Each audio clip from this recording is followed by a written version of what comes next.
Hello and welcome to another Let's Play. Me, GamerWolfSix of Major Minor. Before we start, if you're interested in playing this game, it's on Steam for free. So, on the last Let's Play, we went straight to the king who gave us basically the background of everything. So there was a federation that was like galactic or something like that was running out of power. So they decided to get a couple of scientists to go on to different planes of existence and create worlds so that they could figure out the energy crisis. And Velasquez was one of them. He created Terra and Earth and Nagi and Nami and had Nagi and Nami create, stuff about Earth, but then Nagi and Nami found out about their true existence, caused famine, death, destruction, all that stuff, and told Velasquez that they will destroy the Federation and then come back for him, and they left. And then Velasquez created Rio to, as an in-between, and to keep Earth in check, slow down death and destruction, all that stuff. And then had Rio had an idea that, hey, since people can now die and that energy that just kind of goes into nothingness, how about you put them on Terra? But then, that was good because that was energy stored. But then the corruption that was created on Earth went to Terra, which meant it was no longer a paradise. At which point Velasquez was like, okay, new plan. We're going to make main character son so that he will store the energy within him. And more or less that. At which point they got Nagi and Nami back. It's a whole bunch of things. Just look at the video. It was an hour long. I was kind of debating whether to keep on going. I have no idea how long this is going, but this game did say this is the point of no return, and it's going to take a while, and there's no save. So if the game is going to say that for this scene, after there have been scenes that have been like maybe 45 minutes without save points, I thought I might as well make a new Let's Play. Well, then Nami came in, stabbed the king. The king stabbed her back. They both died and were kind of absorbed into the sword or something like that. And then I picked up the sword and the scepter, but I got the scepter's power. And Nagi's like, hey, so I want you to come along with me and hear my side of the story. Also, I'm filled with souls, and it's that thing where it's like, is the main character the character? I mean, like, am I the character in this thing, or am I one of the souls, or something like that? I can't remember what other game has done that before. No, wait, I think it's like that one XCOM game. Spoiler alert. But not any of the good ones. The one where it's like third-person shooter. So, yeah.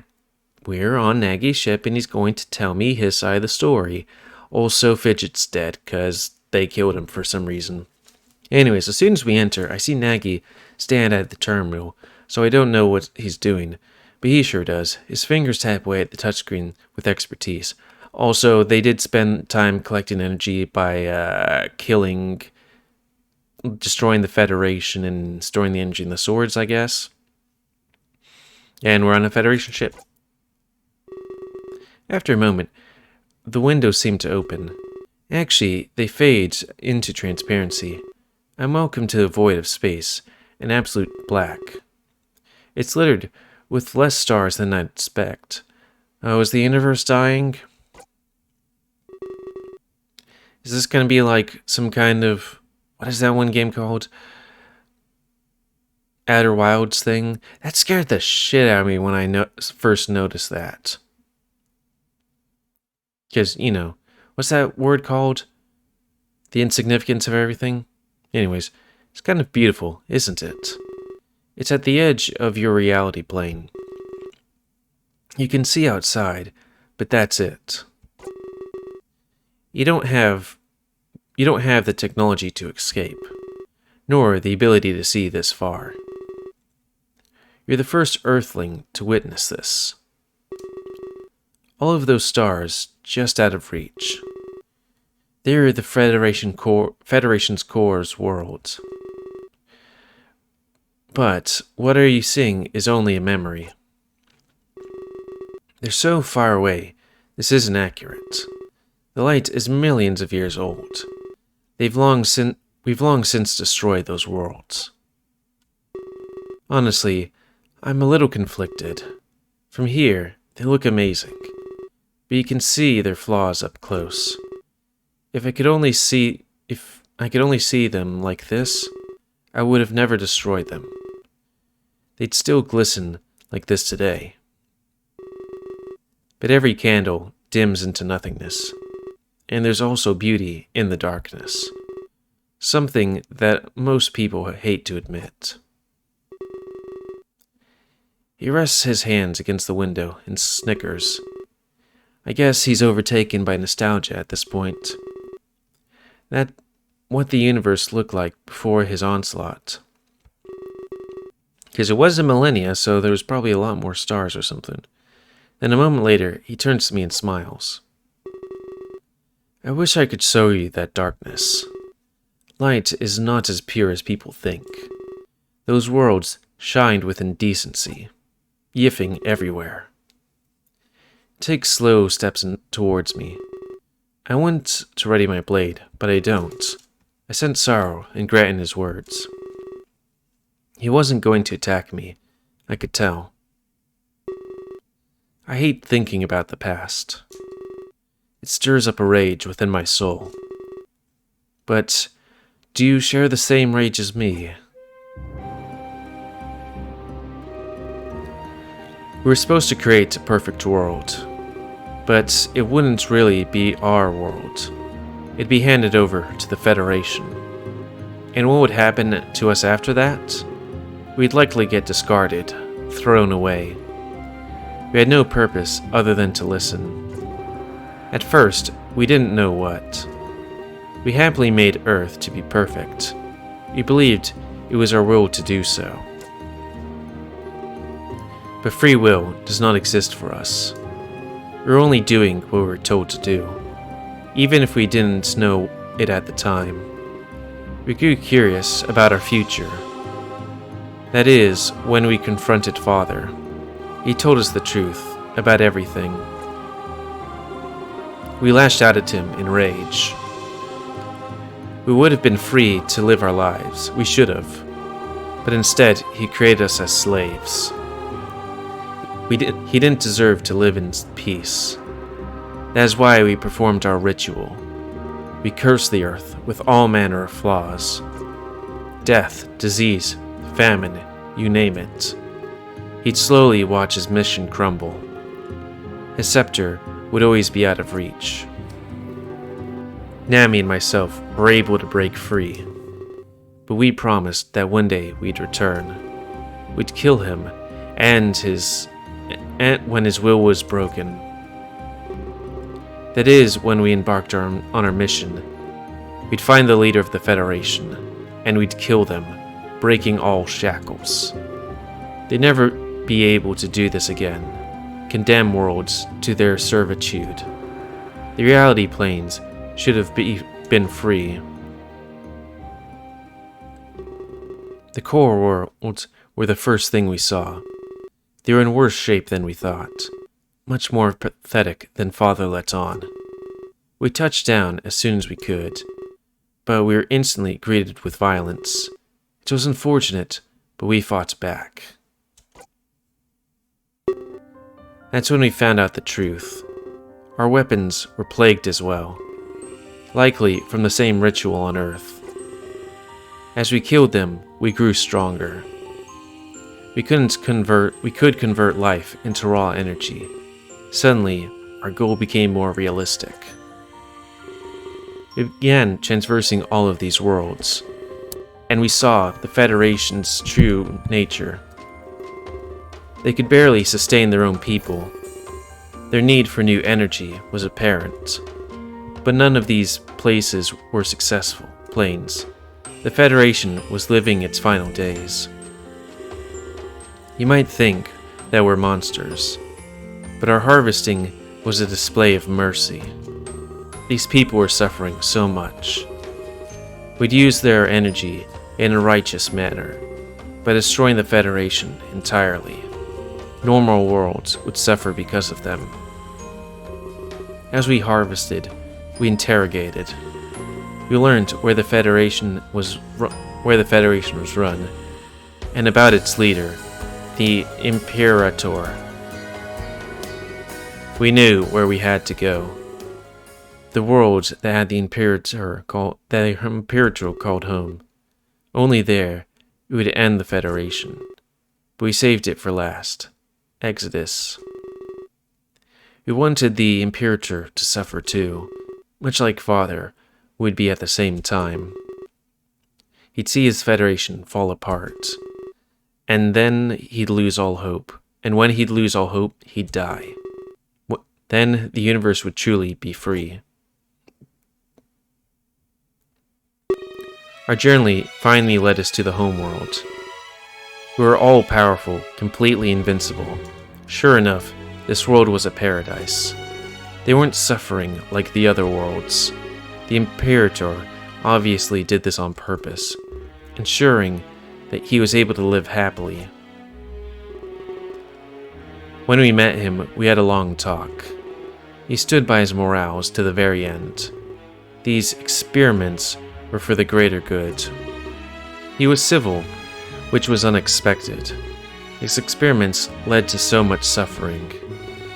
He was the biggest mass murderer in history. Therefore, this was very fitting. We killed him, but showed him no mercy. He was destroyed by his own experiments. We should have been satisfied, but we weren't. Was there something else we had to do? This is when we discovered the Terminus. The Federation knew that they were dying, so they no longer sat around waiting. They built a ship capable of reality travel. They wanted to visit their reality planes, rather than waiting for them to break free. We seized the ship without hesitation. That's when we realized what to do next. The Imperator was not the true creator. Something or someone made the Imperator. The Federation didn't spawn from nothing. The entire universe was likely created. But what would hold such power? We needed to continue our harvest. But now we could visit the reality planes. We were no longer limited to the core worlds. The power we would gather was infinite. But we needed every bit of it. We'd be breaking out of the universe. Reality planes were nothing to us anymore, and the Federation was insignificant. There were even greater target out there. So we did what we've been doing forever. We started harvesting the reality planes. Our power grew with each successful harvest. That's when Terra piqued our interest. There seemed to be a massive power present. And not only that, it was rapidly growing. The temptation to harvest Terra was huge, but we decided to save it for last as well. We let the power grow as long as we could. And grow you did, Exodus. Nami and I harvested the universe. But somehow, your power will rival that. It would definitely be enough to break free. That's when we decided to come to Terra. Nami was driven by her lust to kill Father. And who was I to get in her way? She had a desire that was truly her own. She wasn't acting under any influence, so I let her do it, even if she died. Her final act would be her own choice. This is nothing more beautiful than that. There is nothing. I promised I would achieve our goal. That's why we destroyed the tavern. There'd be no need for it anymore. It was symbolic of Father's failure. His hopes to be connected to a universe. We had fun razing it to the ground. Still seemed a bit unnecessary. And that brings us to where we stand, on the cusp of universal revolution. I want to find the All-Creator Exodus. Even if I have to travel forever, even if a million universes get in my way, I will find them and destroy them. I'll use their power to start over again, and begin a beginning for all of existence, without the suffering I've witnessed. With that, with what I was truly made to do, I wasn't meant to make a perfect world. I was meant to make a universe of perfection. And you can help me, Exodus. Your power is vast and infinite. You don't need to follow Father's orders. His dream is less than ideal. His universe would be overpopulated. It would suffer in the exact same way. He'd have you undo all of my harvesting. Bring back every world and every life. But that's not such a good thing. They lived a horrifying existence. Some of those people were truly evil. The Imperator was living proof of that. Everything would be connected, for sure. But would it truly be harmonious? I don't think that's the case, Exodus. There are worse people than me out there. Father would give them free rein. All in the name of a connected universe. That's why we destroyed the tavern. There's another way to handle this. Something that works for us both. Lend me your energy, Exodus. I'll use it to leave this universe. But I'll close off Earth and Terra. Whatever I do won't affect you. Those worlds will live just as they have. But we'll destroy the Ark completely. Worlds will be independent. There'll be no more give and take. Terra can become a world of its own. It won't be connected to Earth anymore. Therefore, no immigration. This will solve all of Terra's problems. Death will be permanent. Terra will be free. It won't exist solely to hold energy. You can give the citizens true freedom. So, can people reproduce on Terra? I mean, maybe that's a whole immigration thing, you know? There's so much to take in. I have to stop and think. So Nagi ended up destroying the entire Federation, but it was suffering, so he saw it as a mercy. Now he wants to see who created the universe? The only way he can break out is with all of our power. The universe held in the blades, and my energy. But he's offering to leave Earth and Terra unharmed. Only if I can give up all of Velasquez's ideas. I've seen life on Terra, though. It's not good. Was the rest of the universe truly that bad? Would I be releasing such a suffering as he said? It seems now, this battle of pure ideals. On one hand, I could guarantee Earth and Terra's safety. If we closed ourselves off, there'd be no risk at all. A connected universe was risky, but the reward great. It would also give an opportunity to advance. There's no one could decide this on my own, and I had to defeat Nagi to connect the universe. Otherwise, I'd admit defeat of our own and hide. We'd live quietly, never knowing what could have been. I can see Nagi tremble with unease. I think he expected me to give in to his speech. There's so many voices in my head. I can't.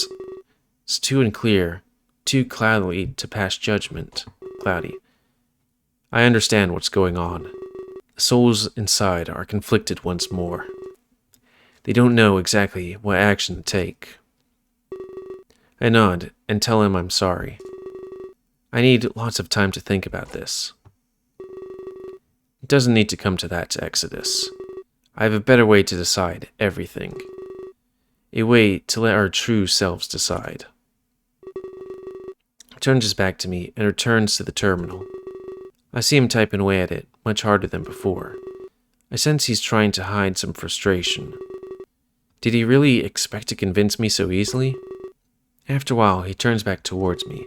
The ship starts to move, pushing me back violently. I almost fall down, but I grab onto a terminal. As this happens, Nagi gives me an evil smirk.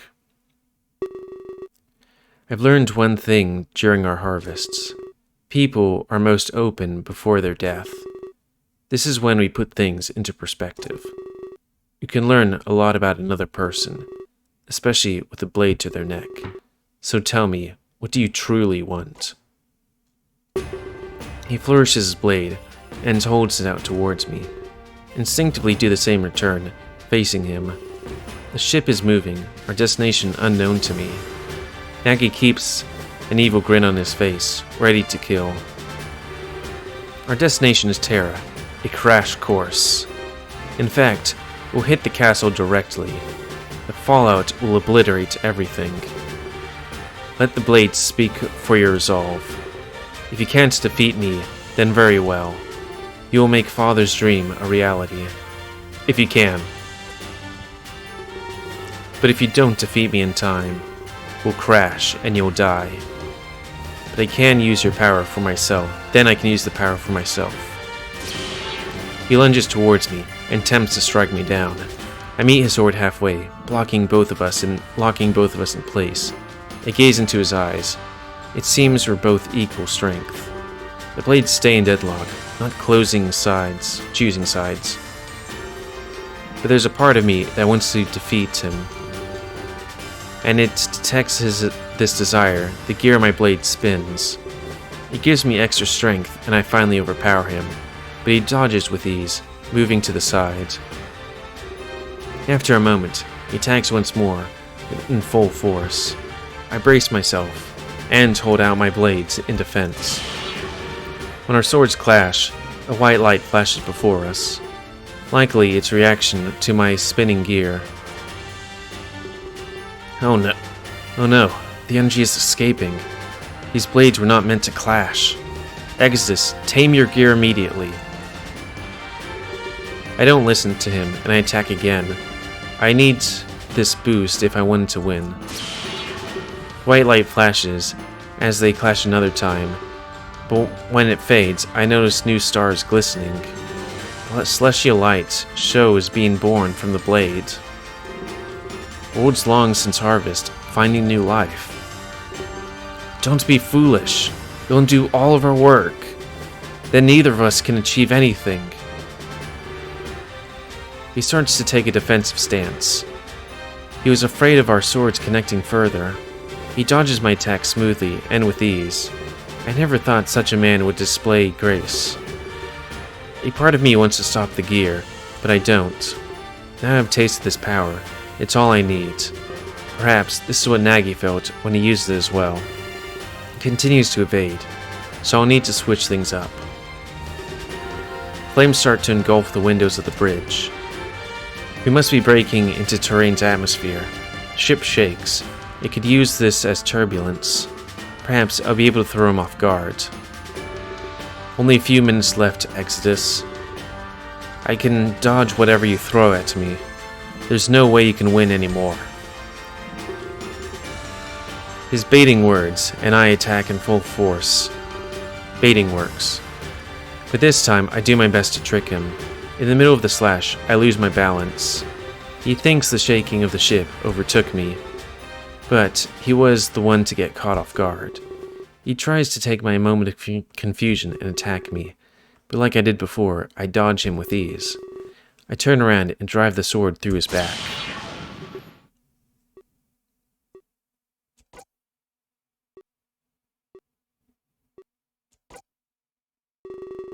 He lets out a grunt and falls to his knees. He remains there, panting heavily. The floor fills with blood, pitch black. He bows his head down as if admitting defeat. I take a few steps back, my blade left inside of him. The puddle of blood on the floor grows in size. I watch in awe, expecting him to pass out. Congratulations, Exodus. You've done it. You've proven how stupid you truly are. He laughs and rises to his feet. It was all an act. He reaches behind himself and pulls out my blade. Now he has both swords, and he wasn't even hurt. For a moment, I regret underestimating him. You aren't so quick to hurt, Exodus. We're both born from world stones. I'm surprised you thought it was over. But now I hold both blades. Infinite power courses through my veins. There's no way you can hope to win this. He walks towards me, and I retreat in fright. But eventually, my back hits a wall. It's exactly like the ballroom incident. I look around in panic, trying to find a way out. No one can save you now. In fact, why should I even wait? I can unleash your power right now. A few more steps, and he's right in front of me. I know there's no use trying to run. I tried the same thing back when Emelian died. But this time, I wouldn't get sent back to Rayo. I often wondered if there was an afterlife. On the off chance that there is. Give Father my regards when you see him. With that, he plunges both blades inside of me. I scream as I'm pinned to the wall of the terminus. My vision falters, and I look at the bridge window. Terrain surface grows bigger with each second. That's the world that wanted your help. You could have saved them, you know. I gave you a perfectly valid option. But instead, you chose to fight me. You chose a battle you knew you'd lose. And they will all suffer for it. Look at those beautiful forests, Exodus. It's the last time you'll ever see them. Or any terrain, for that matter. Souls will continue to travel here. They will find only hell. Engulfed in fire, burning for eternity. Pushes the blades deeper and makes the gears spin. I can feel my essence draining fast. Faster than even before. He was right. I could have agreed with him back then. If I'd chose something different, could I have? But now, my last moments alive will be full of regret. My vision slowly starts to fade. It seems he'll activate the power at the last second. At that moment of impact, he'll leave this universe. I'll die, and everyone in Terra would suffer forever.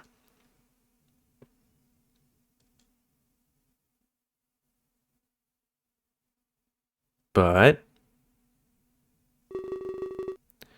just like the ballroom, it wasn't over yet. However, instead of fear, these events bring hope. Not so fast, Nagi. He quickly turns to address the intruder. He's caught off guard, as they've never met. But it's good to see a familiar face after this. And as part of me knows exactly what will happen next. Acheron, do it now!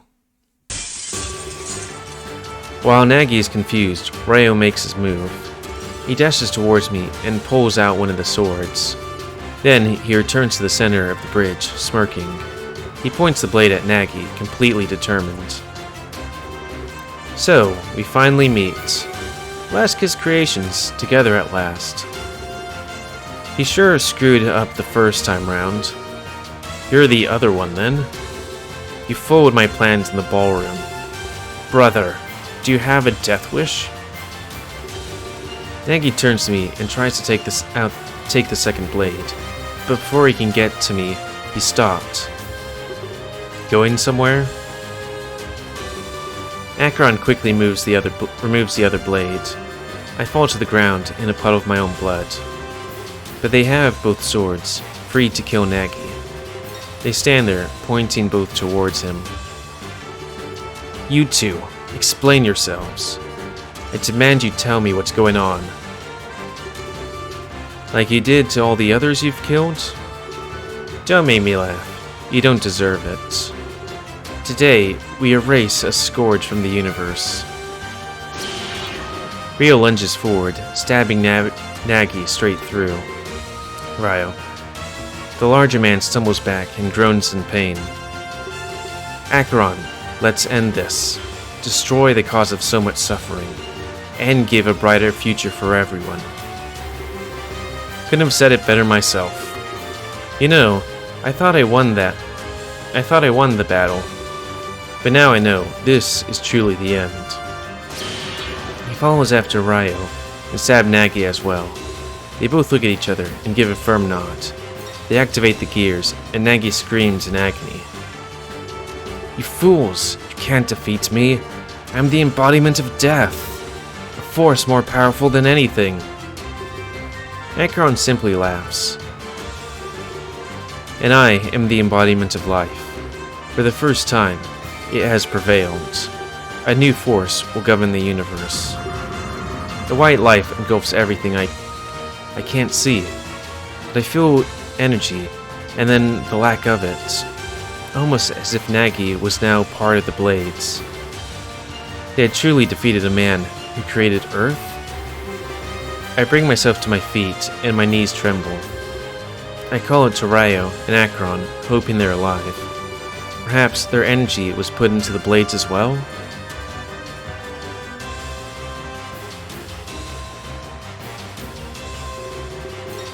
When the light subsides, I see that's not the case. They both turn and face me wearing huge smiles. They had teamed up and done the unthinkable. They destroyed Nagi, ended his twisted journey. It's not over yet, Dark. It's time to unleash your power. Acheron, just like we practiced. They turn and point both blades towards me, but I sense no hostility within them. It's finally time to bring this to an end. I'd live out my purpose that I was created for. But would I have enough power to carry out my goal? Either way, I had to do something, and fast. As soon as suspension ended, Terra would suffer. I'll do this for everyone's freedom. No one will get stuck in the cycle of despair. He stabs me with his blade, and I feel a surge of power. And I'll do this for everyone's happiness. No more will death triumph over life. Acheron follows suit, plunging a sword within me. Here, with the ability to change history, we will bring about a hopeful future. Dark, we believe in you. They push the blades deeper, but it doesn't hurt. Instead, I feel power like I've never felt before. It was time to change history, make things better. I looked deep inside, finding out how much power I had. With all of it, I'd create the best possible reality. But how much power did I have, and what could I do? This was the culmination of every action I ever took. And not the good ending. I thought it was going to be the good ending because it seems like the good thing. Close off Earth and Terra. We'll have to redo the cycle. I could feel the power within me, but it wasn't enough. At least, not enough to achieve Laskis' goal. Perhaps it was because I unleashed while I fought. Perhaps I didn't have enough to begin with. It was like, surge of power! Damn, it's not enough. Guys, we need to do the cycle again. Maybe try to add an extra 100 years. However, I wouldn't deny them their request. I could still change reality for the better, and Nagi wasn't too far off from his idea. In fact, it followed after Lord Player's ideas. I nod them, and they plead for a better reality. The gears spin and everything fades to white. I close my eyes, embracing what's to come.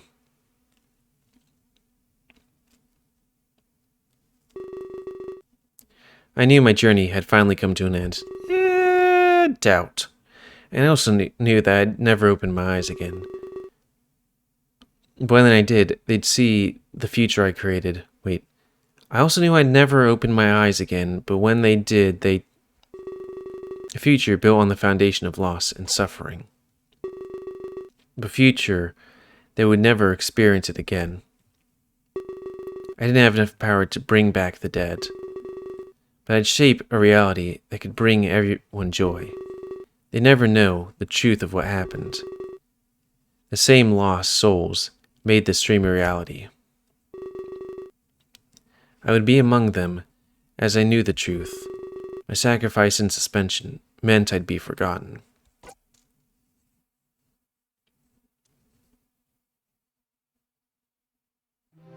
Yep, old log. Definitely not even a percentage of the feels I felt at the end of Winds of Change. For that one, I was just absolutely not really unconsolable, but I was, After everything subsides, Riley and PB head home, only to realize Ray's ruins of the tavern greeting them. It wouldn't be long until they noticed what happened. Immigration subsided. Terra would get no more visitors. Riley, I can't believe this. It's almost like it was never even here. I'm sorry. You're right about that woman. There's no need to apologize, PB. And a feeling her reign is over. No one will ever suffer like this again. PB takes slow steps through the rubble of his home. He kneels down and picks up some broken glass. It's still a little hard to believe. She destroyed almost everything inside. PB laughs, tears streaming down his face. He holds a piece of glass close to his heart. No, not everything rightly. This one is Fidget's doing. Only he could be this clumsy. Riley approaches PB, inspecting the broken glass. They share a laugh, finding momentary happiness. Nagi was wiped from the annals of history that day. Only Nami remains known for what she had done. But so too was the child of Exodus be forgotten. I'm fine. The citizens of Terra thanked Velasquez instead. The immortal king's reign had come to an end. Oh yeah, so I died in suspension too? But he left in his wake a world of joy for all. It wouldn't take long to rebuild. I mean, it did take the first time round, but I'm a lot bigger than I was back then. No, I'd say there's no need, Riley. It's time to turn another page. Perhaps I can finally move on now. They stand together in the rubble of their home. PB was right. They had to bring about change. In a moment, Riley set his eyes on the throne. But PB set his eyes far, far away, into the unknown.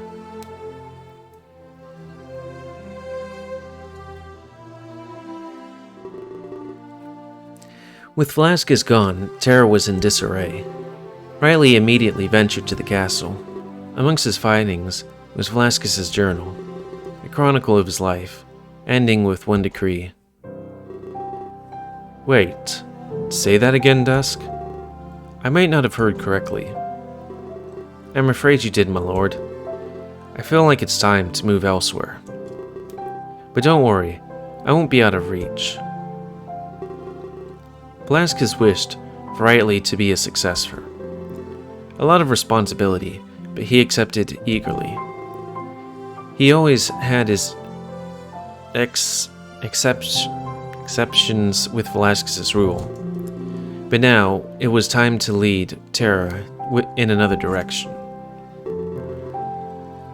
The decree may have been dated from their past.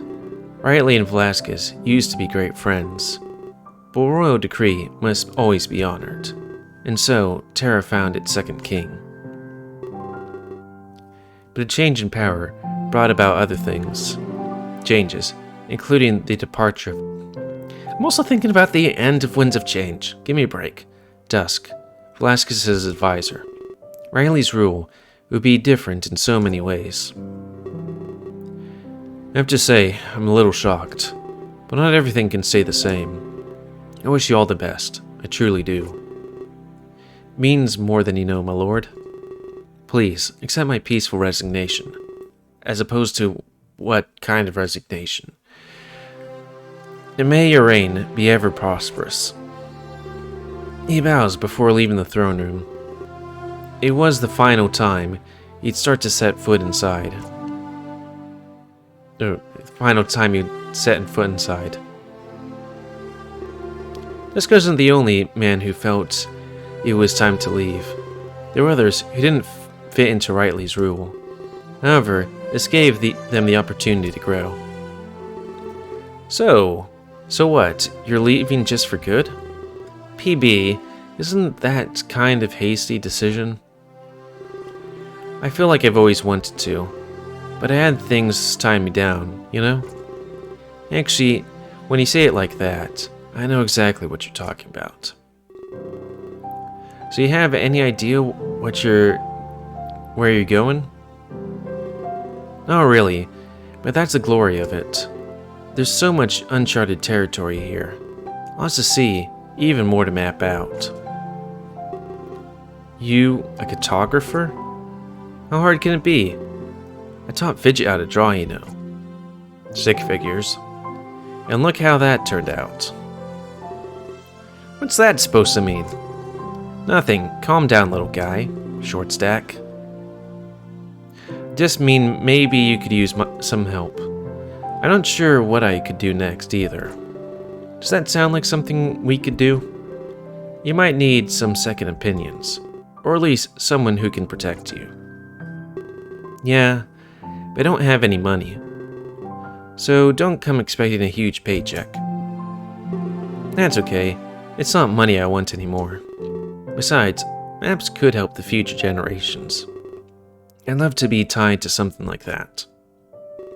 Very well. I want to leave tomorrow. Do you think you could help? You could be up super early? Yeah, I can do that. Conrad lets out a slight laugh at the situation. Wait, what's so funny now? Nothing. It's just kind of interesting. We'll be real wayfarers now.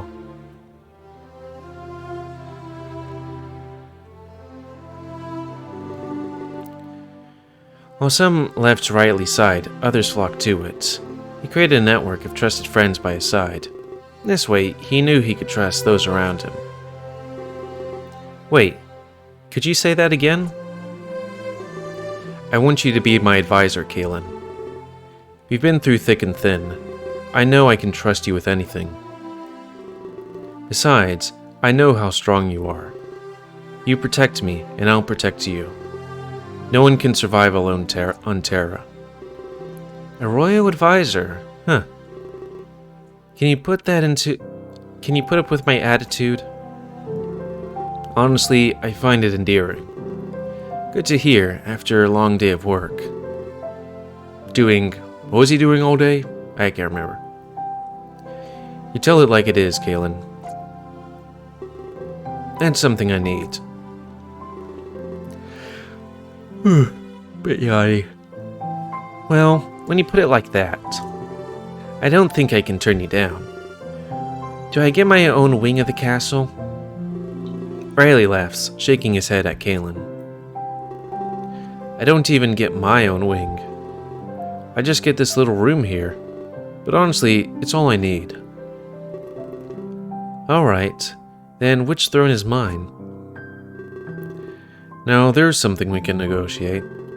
Which one would you like, my friend?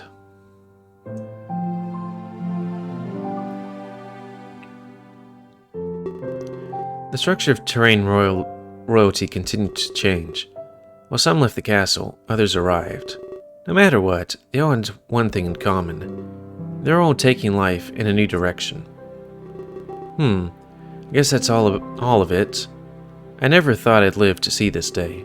The Immortal King sounded rather final. No one is really immortal, Dusk. There's always some sort of catch.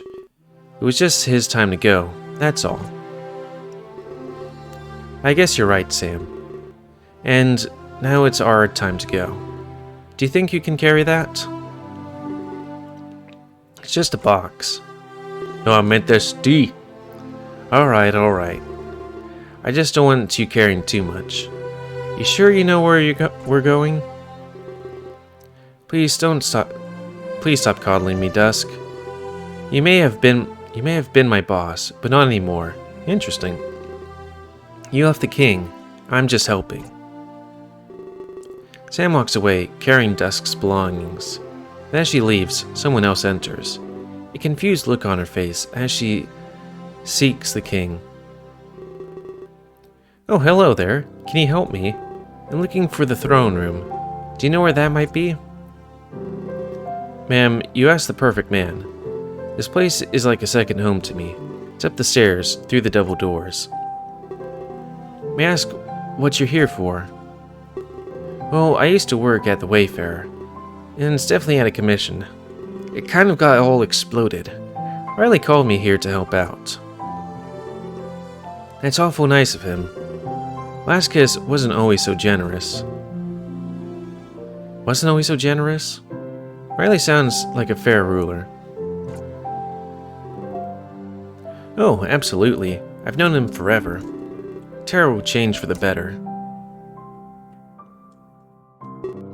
And change it did.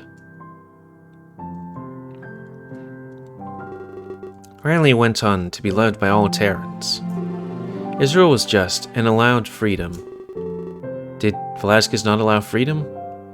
The people were no longer subject to aged ideals. With the economy stable, he looked to expansion. Terra spread, and many cities and towns were founded. All of these were able to govern autonomously. Elected ambassadors ruled them and reported to Riley. Within reason, they could give into the people's desires.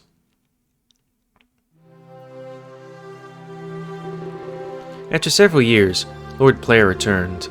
He reported that he was a new man, ready to atone, no longer under Riley's grasp.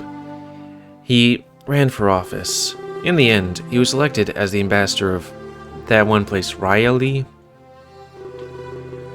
His dream of close off Terra had finally come true. Immigration no longer plagued this beautiful world. Population became more stable, free of famine. So, are people able to breed on this planet as well? Just wondering. Riley became a happy hamlet, and Player became loved.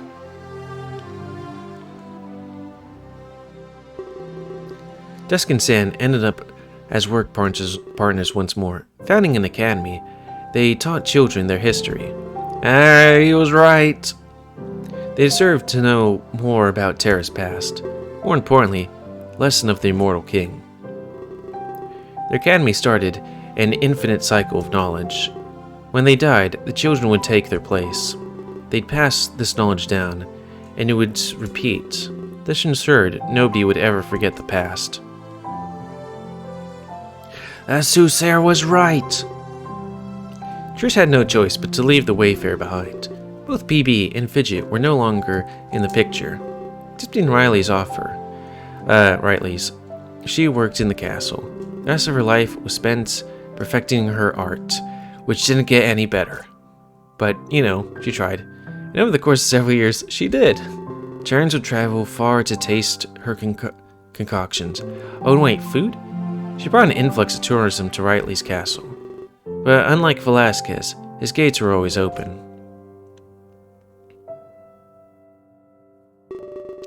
Riley ruled Terra for a very long time. But if Velasquez didn't rule forever, neither could he.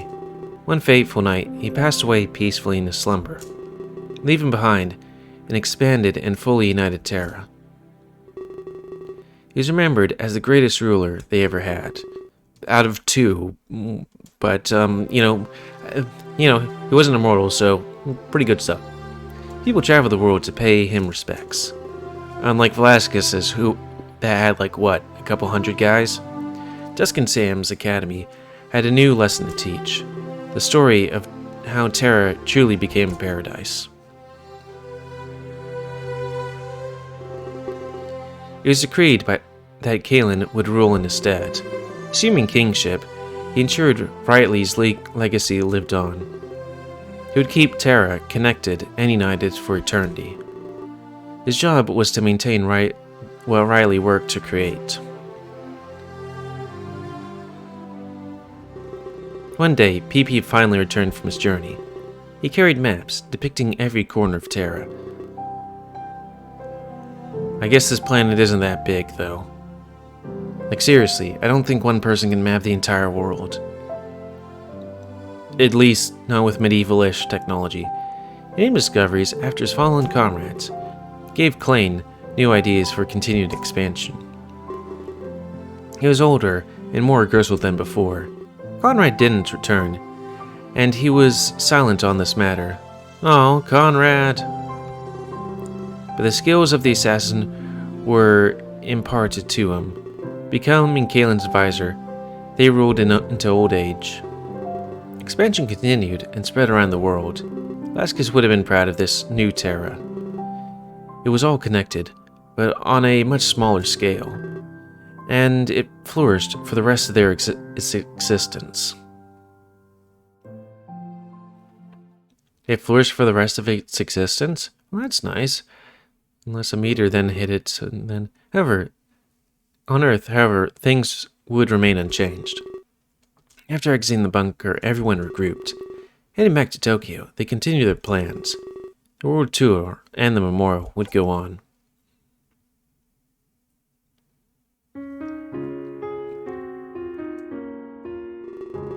Senjin and Numi returned to the convention center. It was a big deal, but they couldn't lose time. The launch of the world tour still needed to happen. In fact, Daz and Shock would be pushing overtime. You wouldn't think it, but this guy is real horny. Singe, are you sure we'll be okay? I don't want to be scared anymore. I've been having nightmares recently. Not enough dongs. Where's all the yif? Anumi, everything will be fine. I'm sorry for lying to everybody, but Acheron and I had a plan all along. You knew it was Max? Yes, Acheron told me a long time ago. I'm sorry that things had to be like this, but otherwise, all of us would be dead. I think I understand.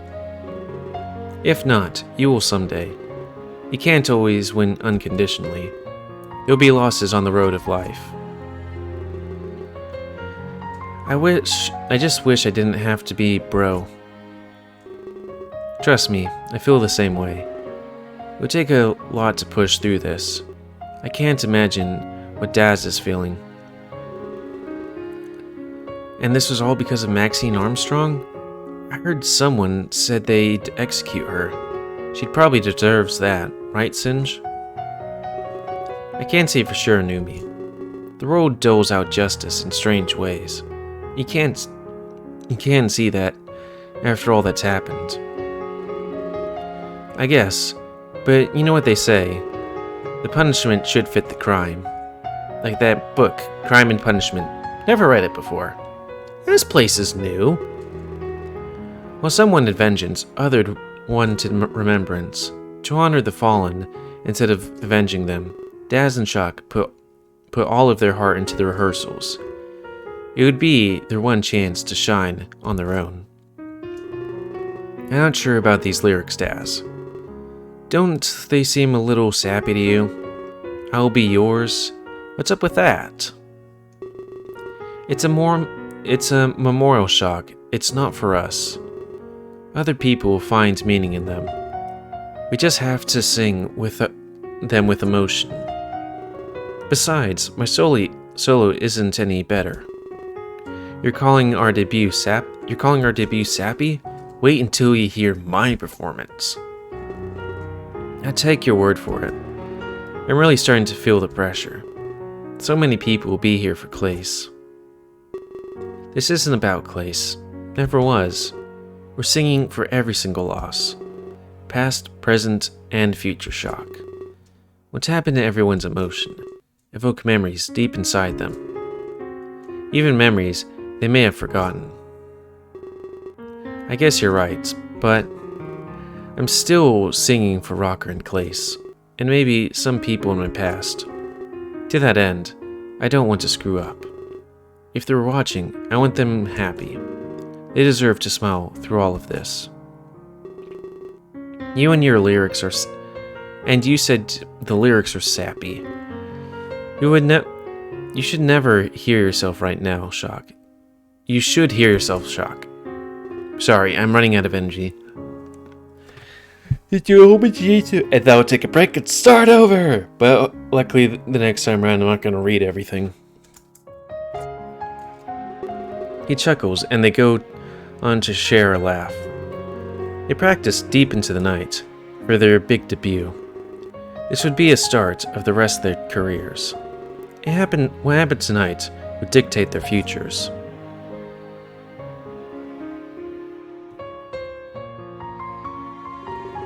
The road became curious of the happenings in Tokyo. Murders, explosions, arrest. It was interesting. Luckily, a local expert had all of this covered. Holy shit, I'm still here. Fukimoto here, live from Tokyo. What a turn of events we have, folks. Instead of protecting us, she killed. That's right, Maxine Armstrong. I reported her arrival just the other day. As it turns out, she had sinister intentions. But her reign of terror is at an end. I have exclusive news for all of you. Late last night, she was arrested. All the ships at sea. Like the scene out of a movie, I swear. Citizens coronated her confession. After that, police delivered justice. But it wasn't just any citizens. Their names were Senj and Acheron. One of them was Max's brother. The other was Calace's tour manager. So wait, was it that Acheron arrested her? That would make sense since he could stop time, do the thing, and then da-da-da. Because I wouldn't think that if anybody was close and she noticed them, she could just... And, she could be halfway around the world by then. The other was Calace's tour manager. Both directly affected by her killings. That's what I'd call poetry, people. But her reach extended farther. How many people did her actions affect? How far would these ripples spread? I don't think we'll ever truly know.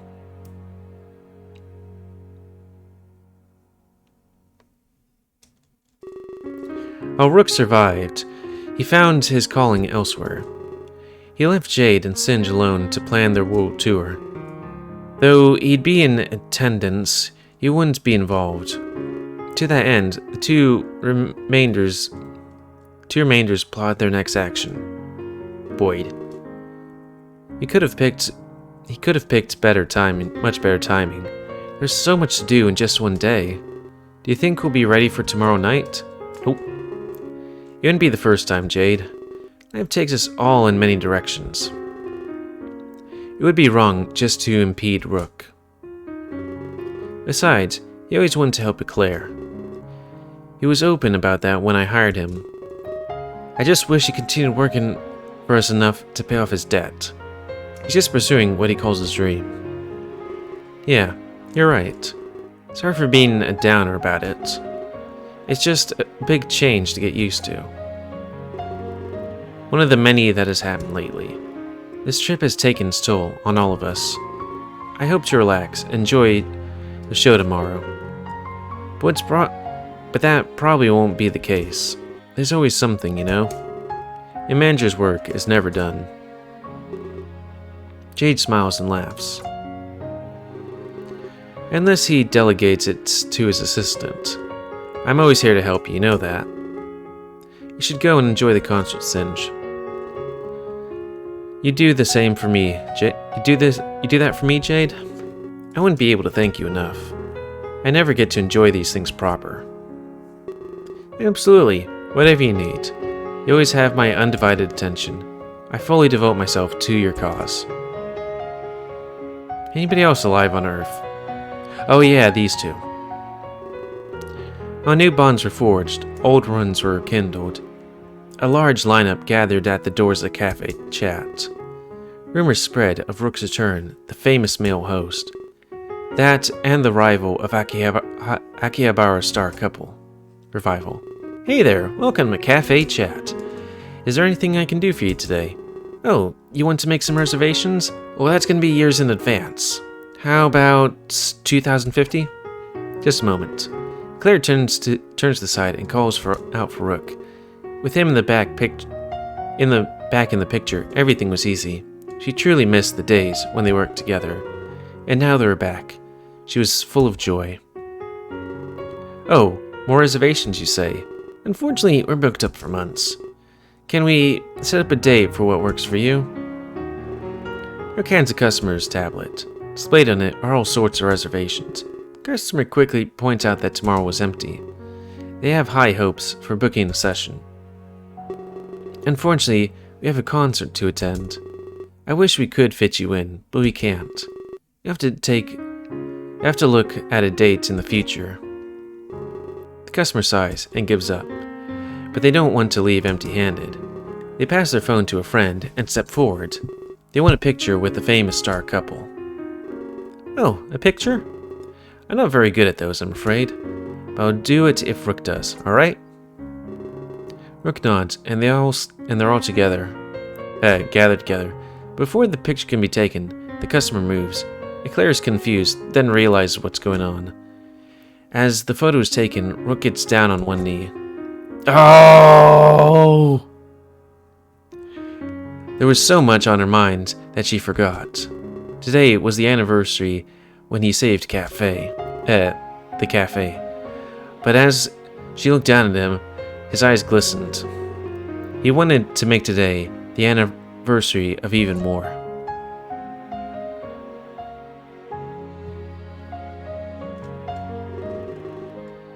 Everything had been building up to this moment. Not everyone was here, but they were together in heart. Anxiety intensified as their debut loomed ahead. There was more on the line for them than anyone knew. Daz, I don't know about this. This must be what they call stage fright. Any chance you can handle it on your own? No way.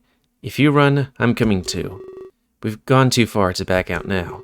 They don't deserve an empty stage. Remember what we're doing here tonight. A performance for all of Tokyo. A memorial for the Midnight Deaths. And the launch of your career as well. There's way more pressure than on you. Thanks for reminding me. Anyway, are you all prepared?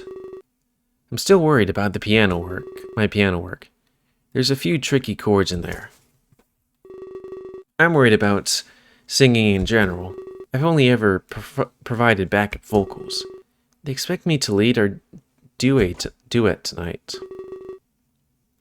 You have beautiful voice, Shock. It's time we both stepped up in the spotlight. Just do it like we rehearsed. It was great. Outside, the crowd buzzes with anticipation. They've waited a long time for this day. Of course, it wasn't the concert they expected. But they gained joy in this newfound purpose. This joy made its way to Shock and Daz. The anxiety within them slowly withered away. It was time to be proud and honor the fallen. Tonight, they were the heralds of Tokyo's morning.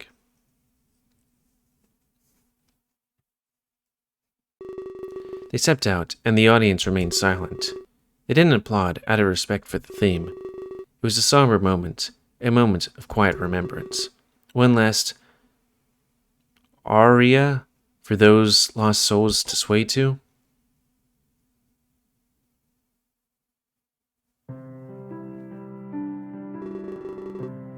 I all of a sudden thought about, and after the memorial concert, they made the big time. They traveled for years, entertained the whole world. Shock took up philanthropic work when he had spare time. I don't know how I like singing music. Shut up. Daz, however, always poured her heart into performing. In the end, she surpassed Clay's popularity. But she never forgot the man who gave her this chance. Fukimoto's reporting turned many heads overseas. He was recognized for his coverage of Tokyo's crisis. The international corporation handed him a job offer. Leaving Tokyo, he moved to America to pursue his dream. He became a reporter known for his honor and integrity. Never again would he resort to tabloid journalism. Singe managed idols for the rest of his days. He loved his work and devoted his life to it, while becoming a father to the young Enumi. But as he grew old, he needed to plan the future. He ended up teaching his son how the business worked. When old age took him, Enumi was given full control. His days were spent honoring the legacy his father left. Cafe Chat quickly skyrocketed in popularity. Everyone heard that the star couple had returned. Rourke and Claire made a fortune off their services. But in this industry, they needed youth and vigor. As they aged, they trained others to take their place. The company was left in good hands when they retired. However, they'd often come back for the experience. Even they couldn't resist the legacy they created. Jade and Singe grew closer over the years together. A relationship formed where no one expected it. Each took the burden from one another's joy. They committed themselves to each other and work. That commitment lasted for the rest of their lives. In the end, they left the world with no regrets. Shock and Daz left behind many chart-popping hits. Rather than fighting over the spotlight, they did duets. They were true stars, loved by the people, and interacting with fans made their greatest passion. But their career came to an end with their old age. Settling down together, they focused on Shock's work. Together, they found several popular charities. Their lives were henceforth devoted to giving. She never did wear a bra or anything that covered her chest, but people loved her for that. I don't know how I saw the end of this, to be honest. I'm still here. As far as I knew, I was supposed to be dead. But I smiled as I saw the future I left behind. I kinda hope that I get to see the future I leave behind, as long as it isn't a bad one. It seemed that in the end everyone was happy.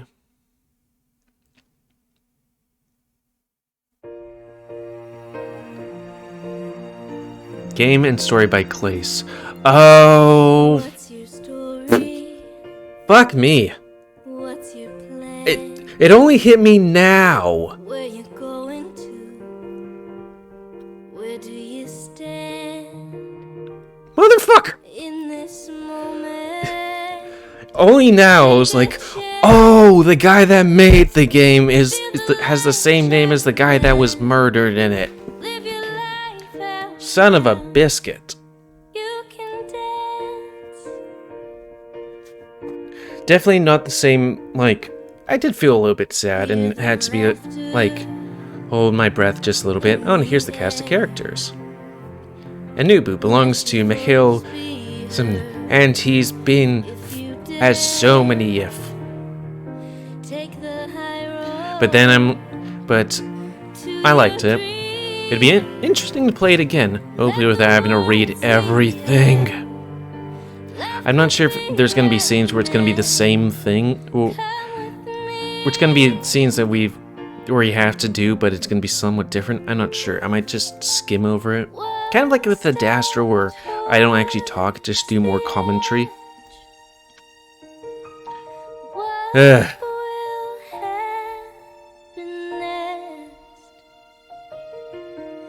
Every moment tells the story of our lives.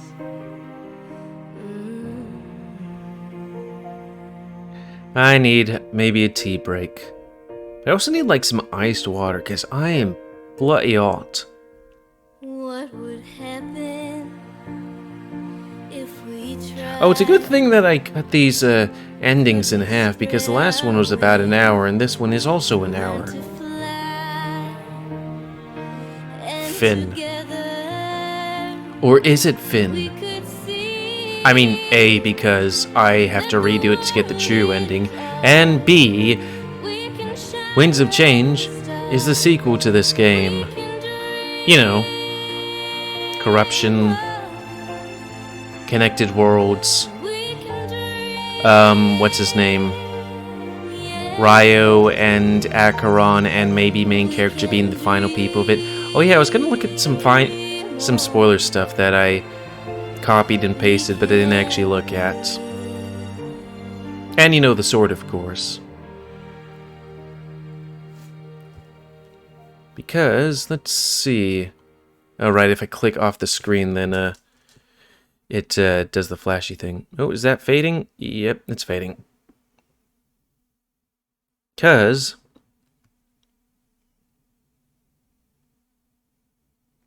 damn it.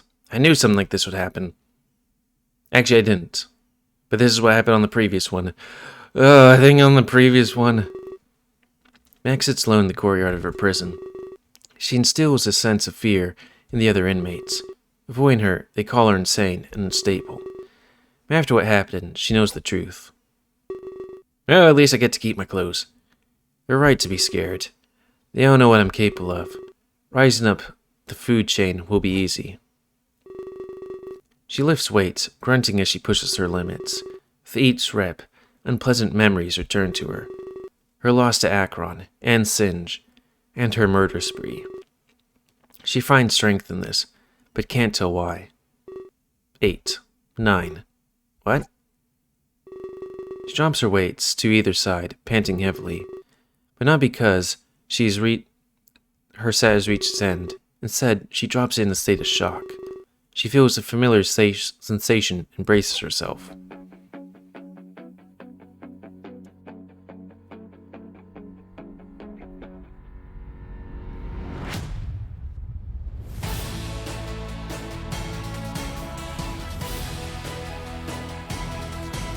So wait, does that mean that her brother is coming to kill her?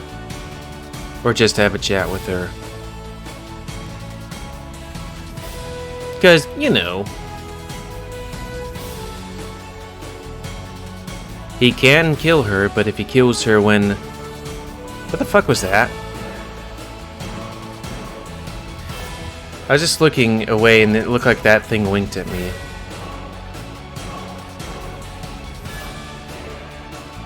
But, yeah, if she dies, then she's erased from existence. Unless... There's a thing that they say that is hinted or in like lore that's like, hey, that bad thing, the big bad that's in Winds of Change, is actually Nagi. It appears that you did not unlock the true ending. Would you like to start the game from the beginning? Retain all of your true ending flags. This means unlocking true conditions, making true things much easier. Yee. Why are we here? Yeah. Oh, what do we have to say? Well, let's at least get to the save thing.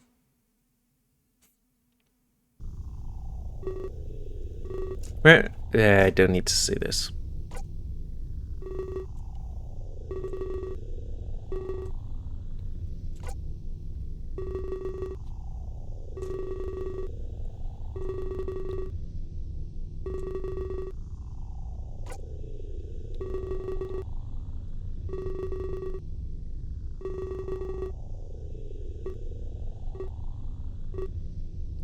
It's always weird when it's like, it's not mystical stuff, it's just high technology people. It's not gods, it's not magic. It's stupidly advanced technology.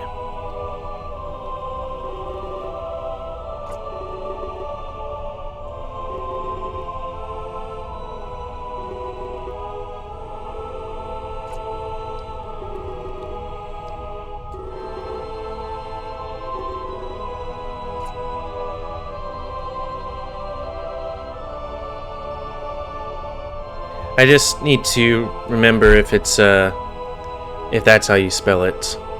At which point he's gonna be like, he might be like, sure.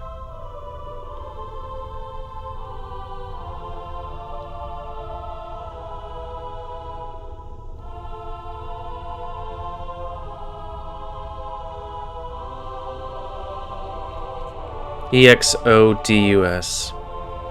Yeah. Dude, yeah. Wait, did you say your name was Exodus? Interesting. You know more than I thought. I didn't expect you to recall such things. My name, you ask? Well, that's not important.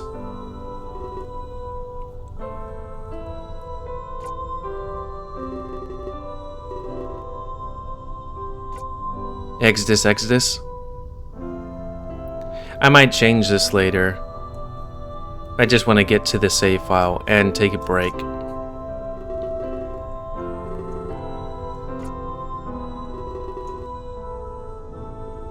I need like a good hour or something like that. I'm hot and sweaty. Voice could use a break.